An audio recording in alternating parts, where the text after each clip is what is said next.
I will be reading Florence Shin's The Game of Life and How to Play It. It was originally published in 1925. Florence Shin was born in New Jersey in 1940. She was an American artist and book illustrator, and also a mystical spiritual teacher like Neville Goddard. Her time of teaching was a few decades before Neville's. There's no doubt in my mind that Neville must have come across some of her work in some of the metaphysical books he read early on in his life. Although I came across this author some time ago, I'd like to thank my viewers like Renee for bringing it up again to me, because it is really such a wonderful book and very timely. And though I planned to read excerpts of this book, I probably ended up reading 99% of it. And without further ado, Florence Shin's The Game of Life and How to Play It, chapters 1 through 10. Excerpts from The Game of Life and How to Play It by Florence Scovel Shin. Chapter 1.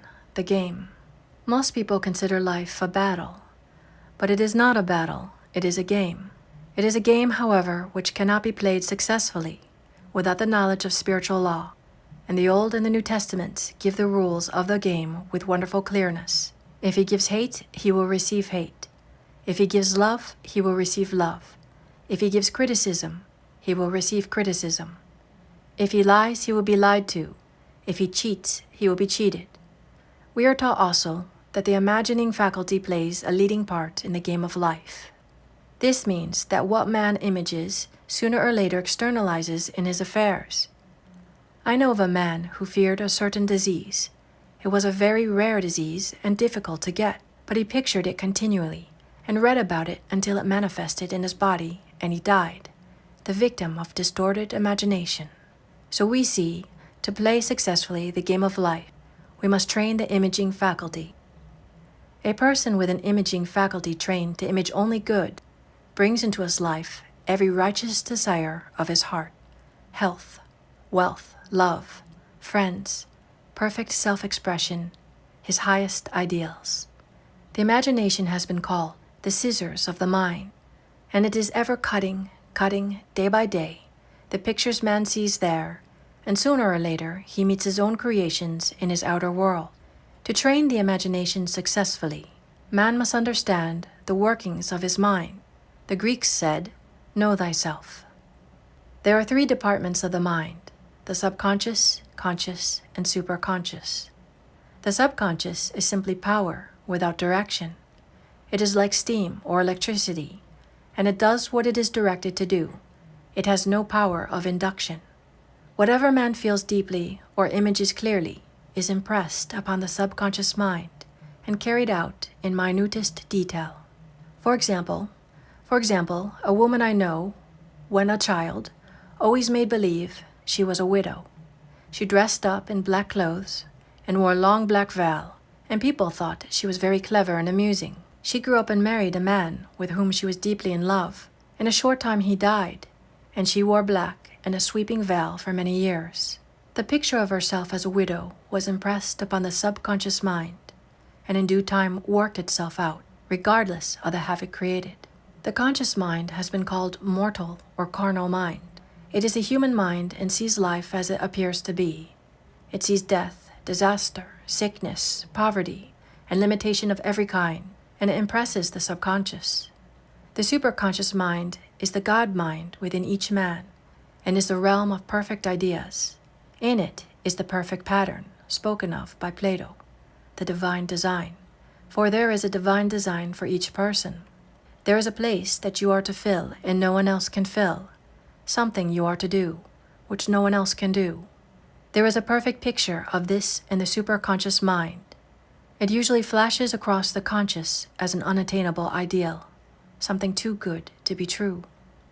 In reality, it is man's true destiny or destination, flashed to him from the infinite intelligence which is within himself. Many people, however, are in ignorance of their true destinies and are striving for things and situations which do not belong to them and would only bring failure and dissatisfaction if attained. For example, a woman came to me and asked me to speak the word, that she would marry a certain man with whom she was very much in love. She called him A. B. I replied that this would be a violation of spiritual law, but that I would speak the word for the right man, the divine selection, the man who belonged to her by divine right. I added, if AB is the right man, you can't lose him, and if he isn't, you will receive his equivalent. She saw AB frequently, but no headway was made in their friendship.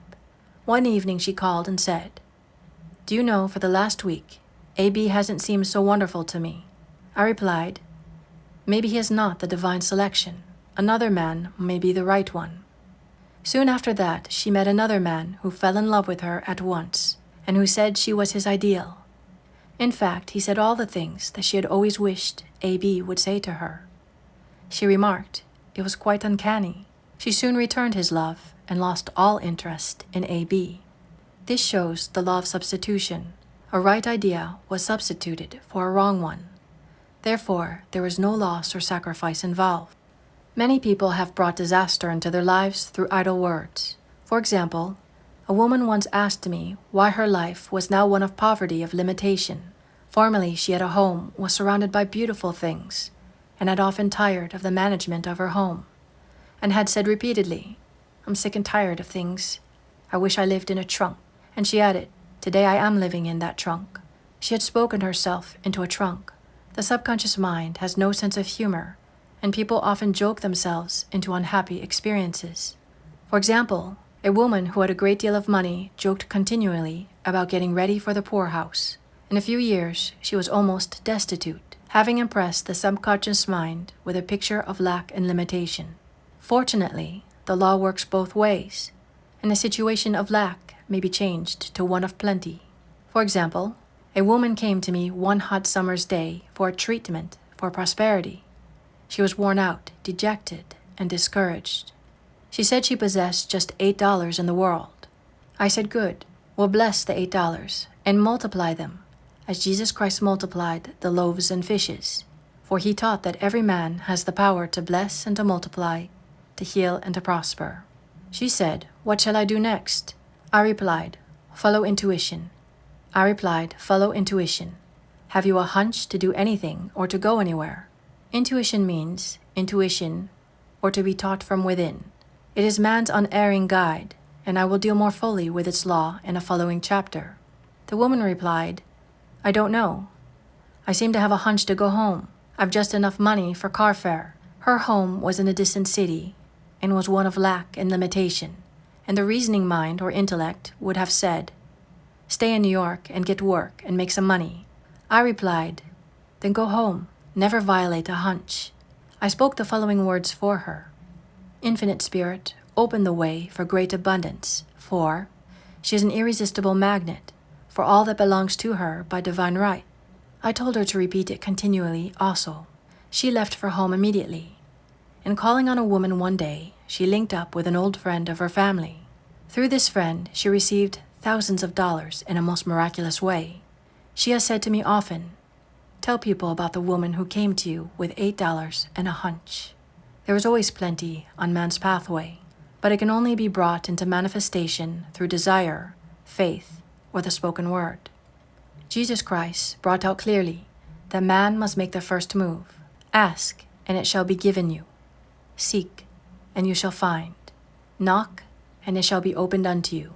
In the scriptures we read, "Concerning the works of my hands command ye me." Infinite intelligence, God, is ever ready to carry out man's smallest or greatest demands. Every desire uttered or expressed is a demand. We are often startled by having a wish suddenly fulfilled. For example, one Easter, having seen many beautiful rose trees in the florist's windows, I wished I were to receive one, and for an instant saw it mentally being carried in the door. Easter came, and with it a beautiful rose tree. I thanked my friend that following day, and told her it was just what I had wanted. She replied, "I didn't send you a rose tree, I sent you lilies." The man had mixed the order and sent me a rose tree simply because I had started the law in action, and I had to have a rose tree. Nothing stands between man and his highest ideals and every desire of his heart, but doubt and fear. When man can wish without worrying, every desire will be instantly fulfilled. I will explain more fully in a following chapter the scientific reason for this, and fear must be erased from the consciousness. It is man's only enemy. fear of lack, fear of failure, fear of sickness, fear of loss, and a feeling of insecurity on some plane. Jesus Christ said, "Why are ye fearful, O ye of little faith?" So we can see we must substitute faith for fear is only inverted faith. It is faith in evil instead of good. The object of the game of life is to see clearly one's good and to obliterate all mental pictures of evil. This must be done by impressing the subconscious mind with a realization of good. A very brilliant man who has attained great success told me he had suddenly erased all fear from his consciousness by reading a sign which hung in a room. He saw printed in large letters this statement: "Why worry? It will probably never happen." These words were stamped indelibly upon his subconscious mind, and he has now a firm conviction that only good can come into his life. Therefore, only good can manifest. In the following chapter, I will deal with the different methods of impressing the subconscious mind. It is man's faithful servant, but one must be careful to give it the right orders. Man has ever a silent listener at his side, his subconscious mind. Every thought, every word is impressed upon it and carried out in amazing detail. It is like a singer making a record on the sensitive disc of the phonographic plate. Every note and tone of the singer's voice is registered. If he coughs or hesitates, it is registered also.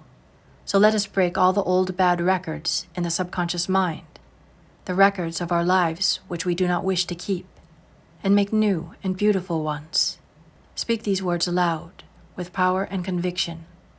I now smash and demolish, by my spoken word, every untrue record in my subconscious mind.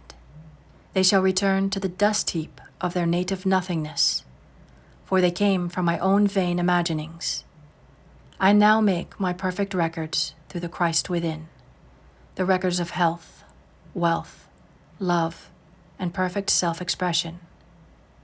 This is the square of life, the game completed. In the following chapters, I will show you how man can change his conditions by changing his words. Any man who does not know the power of the word is behind the times. Death and life are in the power of the tongue. This concludes Chapter 1. Chapter 2. The Law of Prosperity. One of the greatest messages given to the race through the Scripture is that God is man's supply, and that man can release, through his spoken word, all that belongs to him by divine right. He must, however, have perfect faith in his spoken word. A woman came to me in great distress and said she was just to be sued on the 15th of the month for $3,000. She knew no way of getting the money and was in despair. I told her God was her supply, and that there is a supply for every demand. So I spoke the word. I gave thanks that the woman would receive $3,000 at the right time in the right way. I told her she must have perfect faith and act her perfect faith. The 15th came, but no money had materialized. She called me on the phone and asked what she should do. I replied, "It is Saturday, so they won't sue you today. Your part is to act rich, thereby showing perfect faith that you will receive it by Monday." She asked me to lunch with her to keep up her courage. When I joined her at a restaurant, I said, "This is no time to economize. Order an expensive luncheon. Act as if you have already received the $3,000. The next morning she called me on the phone and asked me to stay with her during the day. I said no. You are divinely protected and God is never too late. In the evening, she phoned again, greatly excited, and said, "My dear, a miracle has happened. I was sitting in my room this morning when the doorbell rang. I saw to the maid, 'Don't let anyone in.' The maid, however, looked out the window and said, 'It's your cousin with the long white beard.' So I said, 'Call him back. I would like to see him.' He was just turning the corner when he heard the maid's voice, and he came back. He talked for about an hour, and just as he was leaving, he said, 'Oh, by the way, how are your finances?' I told him I needed the money, and he said, 'Why, my dear, I will give you $3,000 the first of the month.' I didn't like to tell him I was going to be sued. What shall I do? I won't receive it till the first of the month, and I must have it tomorrow. I said, 'I'll keep on treating.' I said, 'Spirit is never too late. I give thanks she has received the money on the invisible plane, and that it manifests on time.'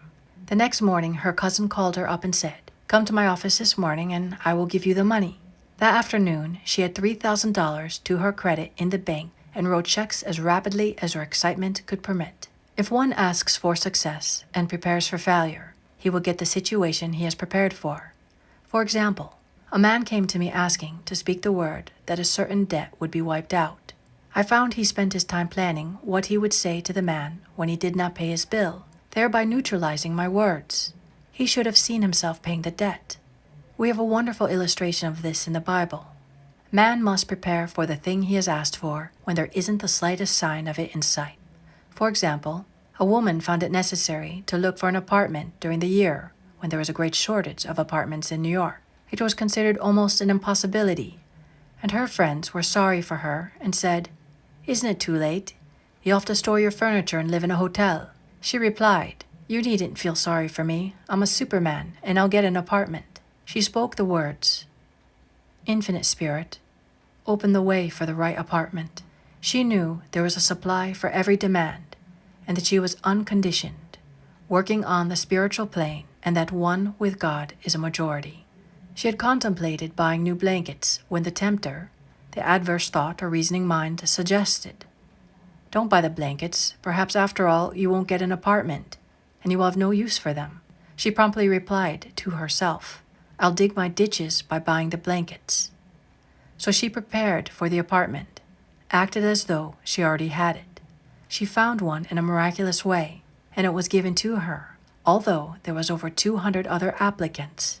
The blankets showed active faith. We have a wonderful illustration of this in the Bible relating to the 3 kings who were in the desert without water for their men and horses. They consulted the prophet Elisha, who gave them this astonishing message. "Thus saith the Lord, Ye shall not see wind, neither shall ye see rain, yet make this valley full of ditches." Man must prepare for the thing he asked for when there isn't the slightest sign of it in sight. It is needless to say that the ditches dug by the 3 kings in the desert were filled to overflowing. Getting into the spiritual swing of things is no easy matter for the average person. The adverse thoughts of doubt and fear surge from the subconscious. They are the army of the aliens, which must be put to flight. This explains why it is so often darkest before the dawn.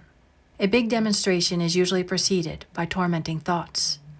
Having made a statement of high spiritual truth, one challenges the old beliefs in the subconscious, and error is exposed to be put out.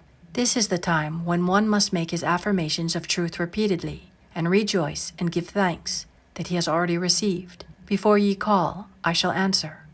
This means that every good and perfect gift is already man's, awaiting his recognition. Man can only receive what he sees himself receiving. The children of Israel were told that they could have all the land they could see. This is true of every man. He has only the land within his own mental vision. Every great work, every big accomplishment, has been brought into manifestation through holding to the vision, and often just before the big achievement comes apparent failure and discouragement. The children of Israel, when they reached the promised land, were afraid to go in, for they said it was filled with giants who made them feel like grasshoppers. And there we saw the giants, and we were in our own sight as grasshoppers. This is almost every man's experience. However, the one who knows spiritual law is undisturbed by appearance and rejoices while he is yet in captivity. That is, he holds to his vision and gives thanks that the end is accomplished, he has received. Jesus Christ gave a wonderful example of this. He said to his disciples, "Say not ye, there are yet 4 months, and then cometh the harvest? Behold, I say unto you, lift up your eyes and look on the fields, for they are ripe already to harvest." His clear vision pierced the world of matter, and he saw clearly the 4th dimensional world, things as they really are, perfect and complete in divine mind. So man must ever hold the vision of his journey's end and demand the manifestation of that which he has already received. It may be as perfect health, love, supply, self-expression, home, or friends. They are all finished and perfect ideas registered in divine mind, man's own superconscious mind, and must come through him, not to him. For example, a man came to me asking for treatments for success. It was imperative that he raise, within a certain time, $50,000 for his business. The time limit was almost up when he came to me in despair. No one wanted to invest in his enterprise, and the bank had flatly refused a loan.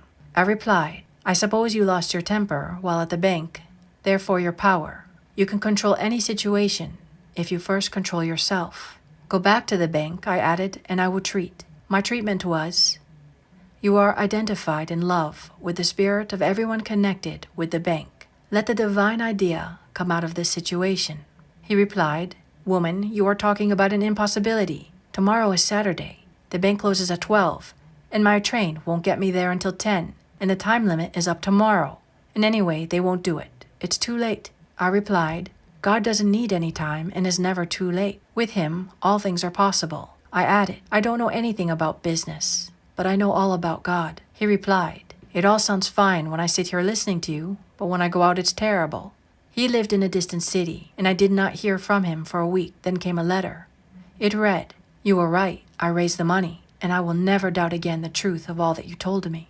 I saw him a few weeks later, and I said, What happened? You evidently had plenty of time after all. He replied, My train was late, and I got there just 15 minutes to 12. I walked into the bank quietly and said, I've come for the loan, and they gave it to me without a question. It was the last 15 minutes of the time allotted to him. An infinite spirit was not too late. In this instance, the man could never have demonstrated alone. He needed someone to help him hold to the vision. This is what one man can do for another. Jesus Christ knew the truth of this when he said, If two of you shall agree on earth as touching anything that they shall ask, it shall be done for them of my Father which is in heaven. One gets too close to his own affairs and becomes doubtful and fearful. The friend or healer sees clearly the success, health, or prosperity and never wavers because he is not too close to the situation. It is much easier to demonstrate for someone else than for oneself, so a person should not hesitate to ask for help if he feels himself wavering. A keen observer of life once said, No man can fail if some one person sees them successful. Such is the power of the vision, and many a great man owed his success to a wife, or sister, or a friend who believed in him, and held without wavering to the perfect pattern. This ends Chapter 2. Chapter 3. The Power of the Word. A person knowing the power of the word becomes very careful of his conversation. He has only to watch the reaction of his word to know that they do not return void. Through his spoken word, man is continually making laws for himself. I knew a man who said, I always miss a car. It invariably pulls out just as I arrive. His daughter said, I always catch a car. It's sure to come just as I get there. This occurred for years. Each has made a separate law for himself, one of failure, one of success. This is the psychology of superstitions. The horseshoe or rabbit's foot contains no power, but man's spoken word and belief that it will bring good luck creates expectancy in the subconscious mind and attracts a lucky situation. I find, however, this will not work when man has advanced spiritually and knows a higher law. One cannot turn back and must put away graven images. For example, 2 men in my class had had great success in business for several months, when suddenly everything went to smash. We tried to analyze the situation, and I found, instead of making their affirmations and looking to God for success and prosperity, they had each brought a lucky monkey. I said, Oh, I see, you have been putting trust in the lucky monkeys instead of God. Put away the lucky monkeys and call on the law of forgiveness, for man has power to forgive or neutralize his mistakes. They decided to throw the lucky monkeys down a coal hole, and all went well again. This does not mean, however, that one should throw away every lucky ornament or horseshoe about the house. But he must recognize that the power back of it is the one and only power, God, and that the object simply gives him a feeling of expectancy. I was with a friend one day who was in deep despair. In crossing the street, she picked up a horseshoe. Immediately, she filled with joy and hope. She said God had sent her the horseshoe in order to keep up her courage.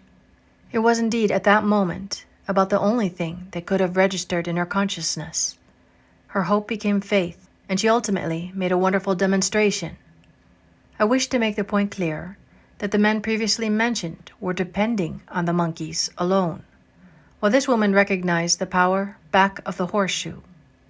I know in my own case, it took a long while to get out of a belief that a certain thing brought disappointment. If the thing happened, disappointment invariably followed. I found the only way I could make a change in the subconscious was by asserting, there are not two powers. There is only one power, God. Therefore, there are not disappointments, and this thing means a happy surprise. I noticed a change at once, and happy surprises commenced coming my way. I have a friend who said nothing would induce her to walk under a ladder. I said, if you are afraid, you are giving in to a belief in two powers, good and evil, instead of one. As God is absolute, there can be no opposing power, unless man makes the false of evil for himself. To show that you believe in only one power, God, and that there is no power or reality in evil, walk under the ladder you see. Soon after, she went to her bank. She wished to open her box in the safe deposit vault, and there stood a ladder on her pathway. It was impossible to reach the box without passing under the ladder. She quailed with fear and turned back.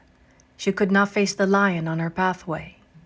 However, when she reached the street, my words rang in her ears, and she decided to return and walk under it. It was a big moment in her life, for ladders had held her in bondage for years. She retraced her steps to the vault, and the ladder was no longer there. This so often happens. If one is willing to do a thing he is afraid to do, he does not have to. It is the law of non-resistance, which is so little understood. Someone has said that courage contains genius and magic. Face a situation fearlessly, and there is no situation to face. It falls away of its own weight. The explanation is that fear attracted the ladder on the woman's pathway, and fearlessness removed it. Thus the invisible forces are ever working for man who is always pulling the strings himself, though he does not know it. Owing to the vibratory power of words, whatever man voices, he begins to attract. People who continually speak of disease invariably attract it. After man knows the truth, he cannot be too careful of his words. For example, I have a friend who often says on the phone, "Do come to see me and have an old-fashioned chat." This old-fashioned chat means an hour of about 500 to 1,000 destructive words, the principal topics being loss, lack, failure, and sickness. I reply, no thank you. I've had enough old-fashioned chats in my life. They are too expensive, but I will be glad to have a new-fashioned chat and talk about what we want, not what we don't want. There is an old saying that man only dares use his words for 3 purposes: to heal, bless, or prosper. What man says of others will be said of him, and what he wishes for another, he is wishing for himself. Curses, like chickens, come home to roost. If a man wishes someone bad luck, he is sure to attract bad luck himself. If he wishes to aid someone in success, he is wishing and aiding himself to success. The body may be renewed and transformed through the spoken word and clear vision, and disease be completely wiped out of the consciousness. The metaphysician knows that all disease has a mental correspondence, and in order to heal the body, one must first heal the soul. The soul is the subconscious mind, and it must be saved from wrong thinking. In the 23rd Psalm we read, "He restoreth my soul." This means that the subconscious mind or soul must be restored with the right ideas, and the mystical marriage is the marriage of the soul and the spirit, or the subconscious and superconscious mind. They must be one. When the subconscious is flooded with the perfect ideas of the superconscious, God and man are one. I and the Father are one. That is, he is one with the realm of perfect ideas. He is the man made in God's likeness and image, imagination, and is given power and dominion over all created things, his mind, body, and affairs. It is safe to say that all sickness and unhappiness comes from the violation of the law of love. A new commandment I give unto you: love one another. And in the game of life, love or goodwill takes every trick. For example, a woman I know had for years an appearance of a terrible skin disease. The doctors told her it was incurable, and she was in despair. She was on the stage, and she feared she would soon have to give up her profession, and she had no other means of support. She, however, procured a good engagement, and on the opening night made a great hit. She received flattering notices from the critics and was joyful and elated. The next day she received a notice of dismissal. A man in the cast had been jealous of her success and had caused her to be sent away. She felt hatred and resentment taking complete possession of her, and she cried out, "Oh God, don't let me hate that man." That night she worked for hours in the silence. She said, "I soon came into a very deep silence. I seemed to be at peace with myself, with the man, and with the whole world. I continued this for the 2 following nights, and on the 3rd day, I found I was healed completely of the skin disease. In asking for love or goodwill, she had fulfilled the law, for love is a fulfilling of the law, and the disease, which came from subconscious resentment, was wiped out. Continual criticism produces rheumatism, as critical, inharmonious thoughts cause unnatural deposits in the blood which settle in the joints. False growths are caused by jealousy, hatred, unforgiveness, fear, etc. Every disease is caused by a mind not at ease. I said once in my class, there is no use asking anyone, "What's the matter with you?" We might just as well say, "Who's the matter with you?" Unforgiveness is the most prolific cause of disease. It will harden arteries or liver and affect the eyesight. In its train are endless ills. I called on a woman one day who said she was ill from having eaten a poisoned oyster. I replied, "Oh no, the oyster was harmless. You poisoned the oyster. What's the matter with you?" She answered, "Oh, about 19 people." She had quarreled with 19 people and had become so inharmonious that she attracted the wrong oyster. Any inharmony on the external indicates there is mental inharmony. As the within, so the without. Man's only enemies are within himself, and a man's foes shall be they of his own household. Personality is one of the last enemies to be overcome, as this planet is taking its initiation in love. It was Christ's message, peace on earth, goodwill towards man. The enlightened man therefore endeavors to perfect himself upon his neighbor. His work is with himself, to send out goodwill and blessings to every man. And the marvelous thing is that if one blesses a man, he has no power to harm him. For example, a man came to me asking to treat for success in business. He was selling machinery, and a rival appeared on the scene with what he proclaimed was a better machine, and my friend feared defeat. I said, first of all, we must wipe out all fear and know that God protects your interest, and that the divine idea must come out of the situation. That is, the right machine will be sold by the right man to the right man. And I added, don't hold one critical thought towards that man. Bless him all day, and be willing not to sell your machine if it isn't the divine idea. So he went to the meeting fearless and non-resistant and blessing the other man. He said the outcome was very remarkable. The other man's machine refused to work, and he sold his without the slightest difficulty. But I say unto you, love your enemies, bless them that curse you, do good to them that hate you, and pray for them which spitefully use you and persecute you. Goodwill produces a great aura of protection about the one who sends it, and no weapon that is formed against him shall prosper. In other words, love and goodwill destroy the enemies with oneself, and therefore one has no enemies on the external. There is peace on earth for him who sends goodwill to man. This ends Chapter 3. Chapter 4. The Law of Non-Resistance. Nothing on earth can resist an absolutely non-resistant person. The Chinese say that water is the most powerful element because it is perfectly non-resistant. It can wear away a rock and sweep all before it. Jesus Christ said, "Resist not evil," for he knew in reality there is no evil, therefore nothing to resist. Evil has come of man's vain imagination, or a belief in two powers, good and evil. There is an old legend that Adam and Eve ate of Maya, the tree of illusion, and saw two powers instead of one power, God. Therefore, evil is a false law man has made for himself, through the psychoma or soul sleep. Soul sleep means that man's soul has been hypnotized by the race belief of sin, sickness, and death, etc., which is carnal or mortal thought, and his affairs have outpictured his illusions.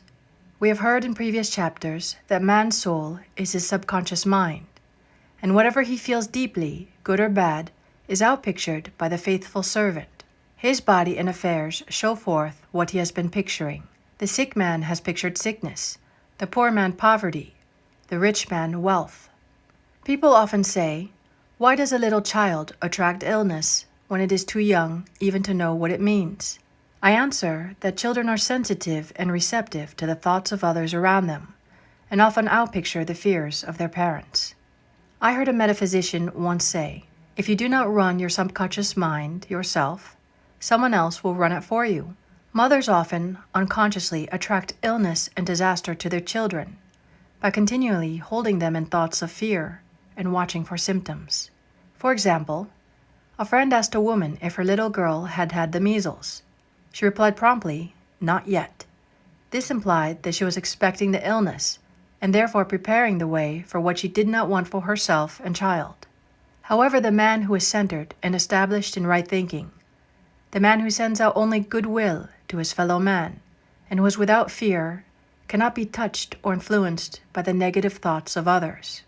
In fact, he could only receive only good thoughts, as he himself sends forth only good thoughts. Resistance is hell, for it places man in a state of torment. A metaphysician once gave me a wonderful recipe for taking every trick in the game of life. It is the acme of non-resistance. He gave it in this way. At one time in my life, I baptized children, and of course they had many names. Now I no longer baptize children, but I baptize events. But I give every event the same name. If I have a failure, I baptize it success, in the name of the Father, and of the Son, and of the Holy Ghost. In this, we see the great law of transmutation, founded on non-resistance. Through his spoken word, every failure was transmuted into success. For example, a woman who required money and who knew the spiritual law of opulence was thrown continually in a business way with a man who made her feel very poor. He talked lack and limitation, and she commenced to catch his poverty thoughts. So she disliked him and blamed him for her failure. She knew in order to demonstrate her supply, she must first feel that she has received a feeling of opulence. A feeling of opulence must precede its manifestation. It dawned on her one day that she was resisting the situation and seeing two powers instead of one. So she blessed the man and baptized the situation success. She affirmed, as there is only one power, God, this man is here for my good and my prosperity, just what he did not seem to be there for. Soon after that, she met, through this man, a woman who gave her for a service rendered several $1,000s, and the man moved to a distant city and faded harmoniously from her life. Make the statement, every man is a golden link in the chain of my good, for all men are God in manifestation, awaiting the opportunity given by man himself to serve the divine plan of his life. Bless your enemy, and you rob him of his ammunition. His arrows will be transmuted into blessings. This law is true of nations as well as individuals. Bless a nation, send love and goodwill to every inhabitant, and it is robbed of its power to harm. Man can only get the right idea of non-resistance through spiritual understanding. My students have often said, I don't want to be a doormat. I reply, when you use non-resistance with wisdom, no one will ever be able to walk over you. Another example. One day, I was impatiently awaiting an important telephone call. I resisted every call that came in and made no outgoing calls myself, reasoning that I might interfere with the one I was awaiting. Instead of saying, divine ideas never conflict, the call will come at the right time, leaving it to infinite intelligence to arrange, I commenced to manage things myself. I made the battle mine, not God's, and remained tense and anxious. The bell did not ring for an hour, and I glanced at the phone and found the receiver had been off that length of time. and the phone was disconnected. My anxiety, fear, and belief in interference had brought on a total eclipse of the telephone. Realizing what I had done, I commenced blessing the situation at once. I baptized it success and affirmed, I cannot lose any call that belongs to me by divine right. I am under grace and not under law. A friend rushed out to the nearest telephone to notify the company to reconnect. She entered a crowded grocery, but the proprietor left his customers and attended to the call himself. My phone was connected at once, and 2 minutes later, I received a very important call, and about an hour afterward, the one I had been awaiting. Once ships come in over a calm sea, so long as man resists a situation, he will have it with him. If he runs away from it, it will run after him. For example, I repeated this to a woman one day, and she replied, how true that is. I was unhappy at home. I disliked my mother, who is critical and domineering, so I ran away and was married. But I married my mother, for my husband was exactly like my mother, and I had the same situation to face again. Agree with thine adversary quickly. This means agree that the adverse situation is good, be undisturbed by it, and it falls away of its own weight. None of these things move me is a wonderful affirmation. The inharmonious situation comes from some inharmony within man himself. When there is in him no emotional response to an inharmonious situation, it fades away forever from his pathway. So we see man's work is ever with himself. People have said to me, give treatments to change my husband or my brother. I reply, no, I will give treatments to change you. When you change, your husband and your brother will change. One of my students was in the habit of lying. I told her it was a failure method, and if she lied, she would be lied to too. She replied, I don't care. I can't possibly get along without lying. One day she was speaking on the phone to a man with whom she was very much in love. She turned to me and said, I don't trust him. I know he's lying to me. I replied, well, you lie yourself, so someone has to lie to you, and you will be sure it will be just the person you want the truth from.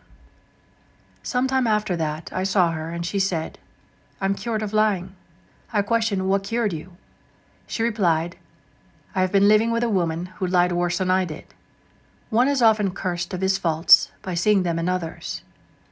Life is a mirror, and we find only ourselves reflected in our associates. Living in the past is a failure method and a violation of spiritual law. Jesus Christ said, behold, now is the accepted time. Now is the day of salvation. Lot's wife looked back and was turned into a pillar of salt. The robbers of time are the past and the future. Man should bless the past and forget it if it keeps him in bondage, and bless the future knowing it has in store for him endless joys, but to live fully in the now. For example, a woman came to me complaining that she had no money with which to buy Christmas gifts. She said, last year was so different. I had plenty of money and gave lovely presents, and this year I have scarcely a cent. I replied, you will never demonstrate money while you are pathetic and live in the past. Live fully in the now and get ready to give Christmas presents. Dig your ditches and the money will come. She exclaimed, I know what to do. I will buy some tinsel twine, Christmas seals, and wrapping paper. I replied, do that, and the presents will come and stick themselves to the Christmas seals. This too was showing financial fearlessness and faith in God, as the reasoning mind said, keep every cent you have, as you are not sure you will get any more. She bought the seals, paper, and twine, and a few days before Christmas received a gift of several $100s. Buying the seals and twine had impressed the subconscious with expectancy and opened the way for the manifestation of the money. She purchased all the presents in plenty of time. Man must live suspended in the moment. Look well, therefore, to this day. Look well, therefore, to this day. Such is the salvation of the dawn. He must be spiritually alert, ever waiting his leads, taking advantage of every opportunity. One day, I said continually, silently, Infinite Spirit, don't let me miss a trick. and something very important was told to me that evening. It is most necessary to begin the day with the right words. Make an affirmation immediately upon waking. For example, Thy will be done this day. Today is a day of completion. I give thanks for this perfect day. Miracle shall follow miracle and wonders shall never cease. Make this a habit and one will see wonders and miracles come into his life. One morning I picked up a book and read, Look with wonder at that which is before you.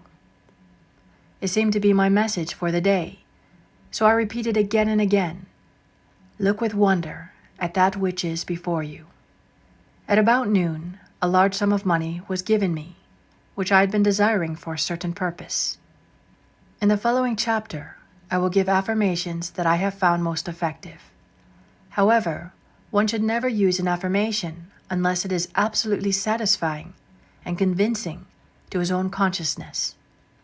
And often, an affirmation is changed to suit different people. For example, the following has brought success to many. I have a wonderful work in a wonderful way. I give wonderful service for wonderful pay. I gave the first 2 lines to one of my students, and she added the last 2. It made a most wonderful statement, as there should always be perfect payment for perfect service, and a rhyme sinks easily into the subconscious.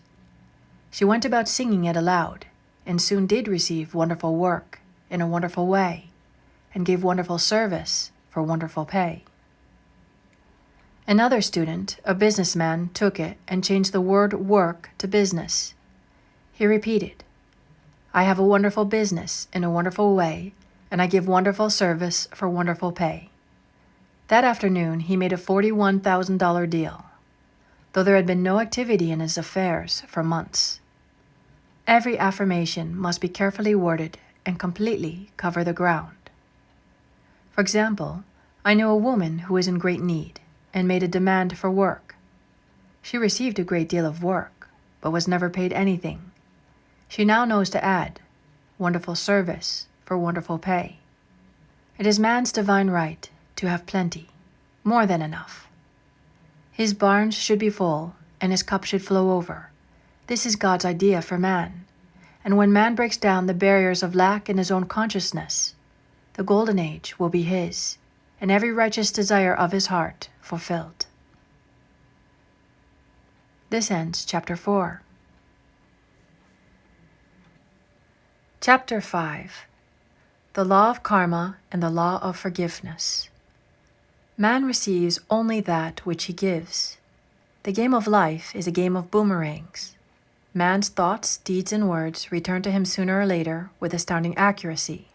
This is the law of karma, which is Sanskrit for comeback. Whatsoever a man soweth, that shall he also reap. For example, a friend told me this story of herself, illustrating the law. She said, I make all my karma on my aunt. Whatever I say to her, someone says to me. I am often irritable at home, and one day said to my aunt, who was talking to me during dinner, No more talk. I wish to eat in peace. The following day, I was lunching with a woman with whom I wished to make a great impression. I was talking animatedly when she said, No more talk. I wish to eat in peace. My friend is high in consciousness, so her karma returns much more quickly than to one on the mental plane.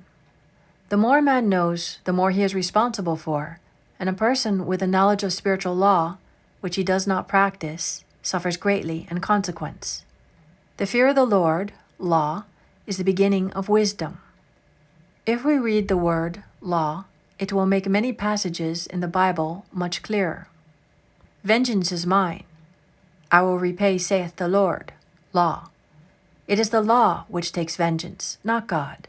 God sees man perfect, created in his own image, imagination, and given power and dominion. This is the perfect idea of man registered in divine mind, awaiting man's recognition. For man can only be what he sees himself to be, and only attain what he sees himself attaining. Nothing ever happens without an onlooker, is an ancient saying. Man sees first his failure or success, his joy or sorrow, before it swings into visibility from the scene set in his own imagination. We have observed this in the mother picturing disease for her child, or a woman seeing success for her husband. Obedience precedes authority, and the law obeys man when he obeys the law. The law of electricity must be obeyed before it becomes man's servant. When handled ignorantly, it becomes man's deadly foe. So with the laws of mind. For example, a woman with a strong personal will wished she owned a house which belonged to an acquaintance, and she often made mental pictures of herself living in the house. In the course of time, the man died and she moved into the house.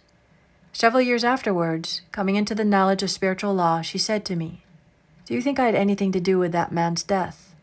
I replied, "Yes, your desire was so strong, everything made way for it. But you paid your karmic debt. Your husband, who you loved devotedly, died soon after, and the house was a white elephant on your hands for years." The original owner, however, could not have been affected by her thoughts, had he been positive in the truth, nor her husband, but they were both under karmic law. The woman should have said, feeling the great desire for the house, "Infinite intelligence, give me the right house, equally as charming as this, the house which is mine by divine right." The divine selection would have given perfect satisfaction and brought good to all. The divine pattern is the only safe pattern to work by. Desire is a tremendous force, and must be directed in the right channels, or chaos ensues. In demonstrating, the most important step is the first step, to ask aright. Man should always demand only that which is his by divine right. To go back to the illustration, had the woman taken this attitude, "If this house I desire is mine, I cannot lose it. If it is not, give me its equivalent," the man might have decided to move out harmoniously, had it been the divine selection for her, or another house would have been substituted. Anything forced into manifestation through personal will is always ill-got, and has ever bad success. Man is admonished, "My will be done, not thine," and the curious thing is man always gets just what he desires when he does relinquish personal will, thereby enabling infinite intelligence to work through him. For example, a woman came to me in great distress. Her daughter had determined to take a very hazardous trip, and the mother was filled with fear. She said she had used every argument, had pointed out the dangers to be encountered, and forbidden her to go. But the daughter became more and more rebellious and determined. I said to the mother, "You are forcing your personal will upon your daughter, which you have no right to do, and your fear of the trip is only attracting it, for man attracts what he fears." I added, "Let go and take your mental hands off. Put it in God's hands and use this statement. I put this situation in the hands of infinite love and wisdom. If this trip is the divine plan, I bless it and no longer resist. But if it is not divinely planned, I give thanks that it is now dissolved and dissipated." A day or two after that, her daughter said to her, "Mother, I have given up the trip," and the situation returned to its native nothingness. It is learning to stand still, which seems so difficult for man. I have dealt more fully with this law in the chapter on non-resistance. I will give another example of sowing and reaping, which came in the most curious way. A woman came to me saying she had received a counterfeit $20 bill given to her at the bank. She was much disturbed, for, she said, the people at the bank will never acknowledge their mistake. I replied, "Let us analyze the situation and find out why you attracted it." She thought a few moments and exclaimed, "I know it. I sent a friend a lot of stage money just for a joke. So the law had sent her some stage money, for it doesn't know anything about jokes." I said, "Now we will call on the law of forgiveness and neutralize the situation." So I said, "Infinite Spirit, we call on the law of forgiveness and give thanks that she is under grace and not under law and cannot lose this $20 which is hers by divine right. Now," I said, "go back to the bank and tell them fearlessly that it was given to you there by mistake." She obeyed, and to her surprise, they apologized and gave her another bill, treating her most courteously. So knowledge of the law gives man power to rub out his mistakes. Man cannot force the external to be what he is not. If he desires riches, he must be rich first in consciousness. For example, a woman came to me asking treatment for prosperity.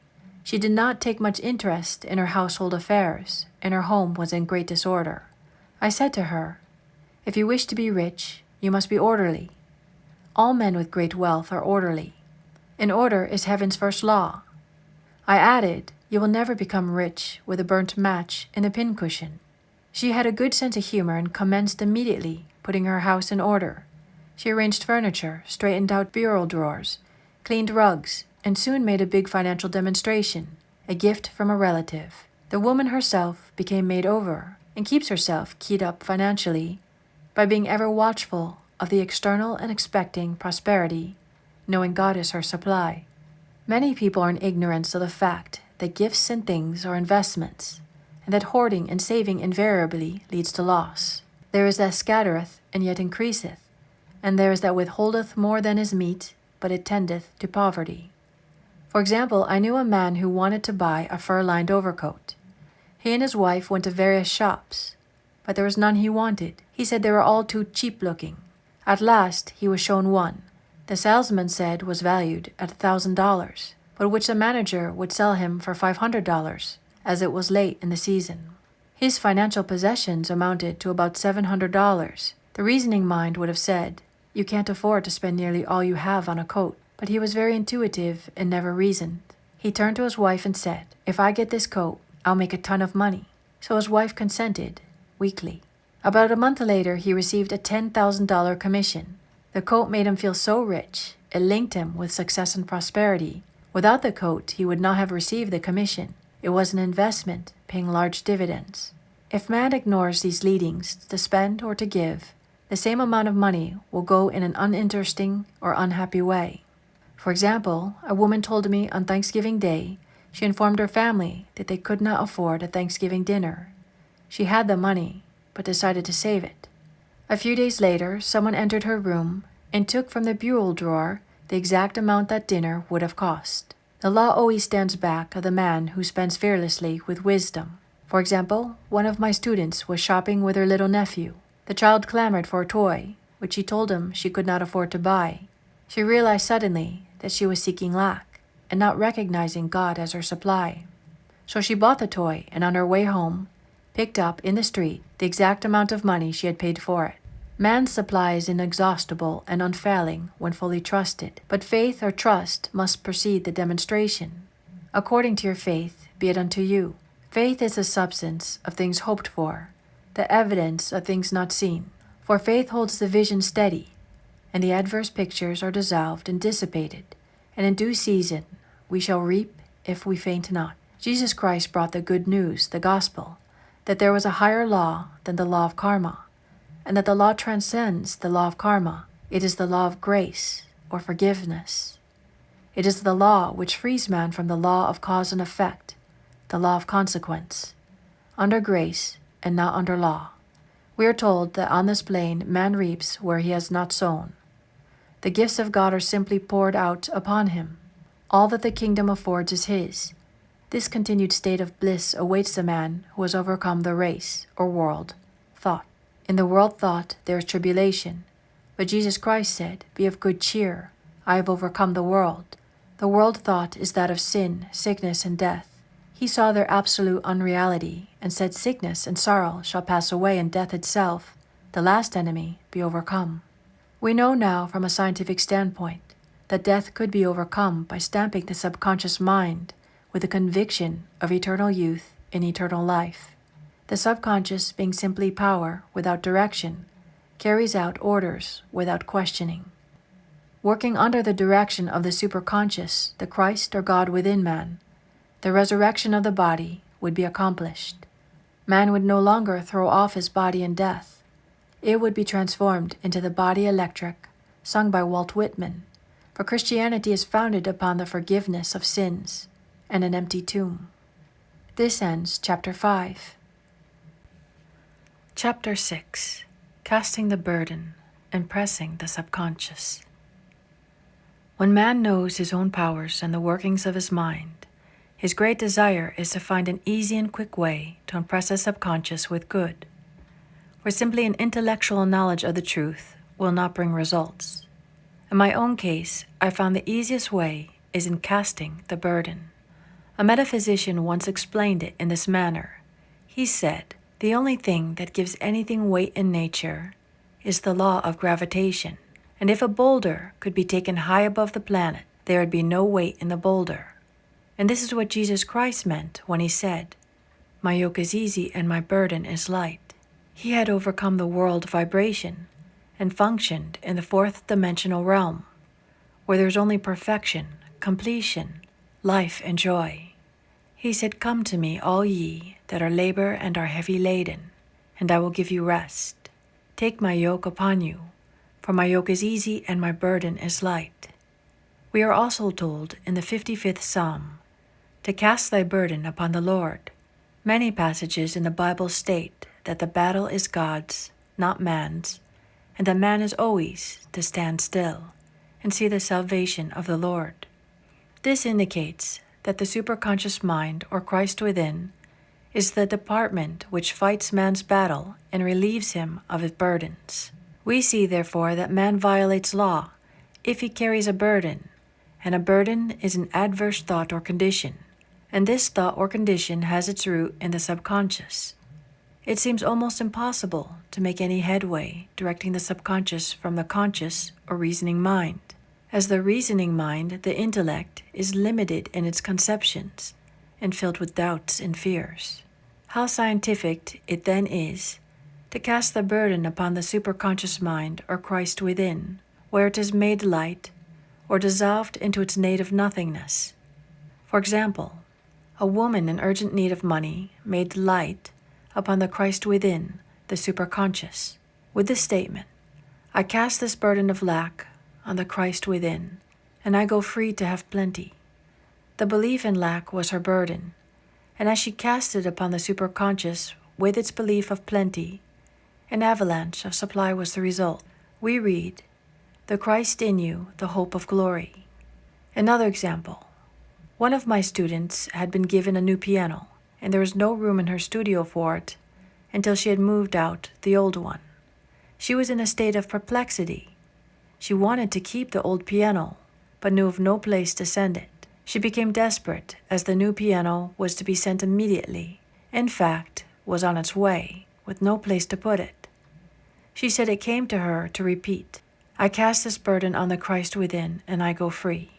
A few moments later, her phone rang and a woman friend asked if she might rent her old piano, and it was moved out a few minutes before the new one arrived.